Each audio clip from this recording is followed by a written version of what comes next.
మకర రాశివారు ఈ నవంబర్ మీ కృషికి ఫలితాలు చూపించే సమయం.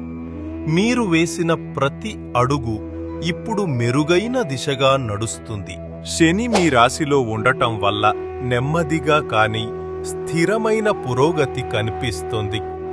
ఈ కాలంలో చేసిన కృషి భవిష్యత్తులో బలమైన స్థాయికి తీసుకెళ్తుంది. రవి 11వ స్థానంలో ఉన్నందున స్నేహితులు, కుటుంబ సభ్యుల నుండి మంచి సహకారం లభిస్తుంది.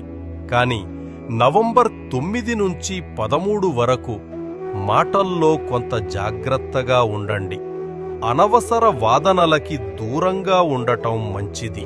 కుజుడు 5వ స్థానంలో ఉండటం వలన మీ నాయకత్వం గుర్తింపు పొందుతుంది.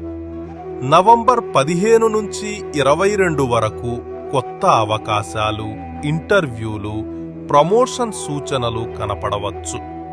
ధైర్యంగా ముందుకు సాగండి. గురుడు 4వ స్థానంలో ఉండటం వలన మానసికంగా ప్రశాంతత లభిస్తుంది. అయితే నవంబర్ 16వ తేదీ తరువాత వెన్ను మోకాళ్ల నొప్పులు పెరిగే అవకాశముంది. యోగా లేదా తేలికపాటి వ్యాయామాలు చెయ్యడం మంచిది. నవంబర్ 4, 8, 17, 24 తేదీలు ఆర్థికంగా లాభదాయకమైనవి. ఆస్తి కొనుగోలు, పెట్టుబడులు లేదా కొత్త వ్యాపారాల నిర్ణయాలకు ఇవి ఉత్తమ రోజులు. కానీ నవంబర్ 26 నుంచి 30 వరకు పనుల్లో ఆలస్యం, దృష్టిలోపం ఉండే అవకాశం ఉంది.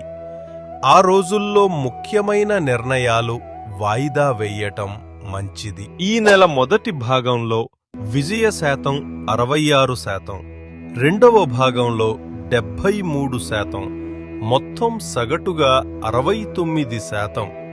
ఫలితాలు నెమ్మదిగా అయినా మీ వైపు తిరుగుతాయి. శనివారం నల్ల నువ్వుల నూనెతో దీపం వెలిగించండి.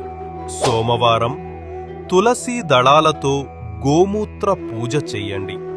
గురువారం పాదచారులకు చెప్పులు దానం చెయ్యండి. ఇవి శుభ ఫలితాలను పెంచుతాయి.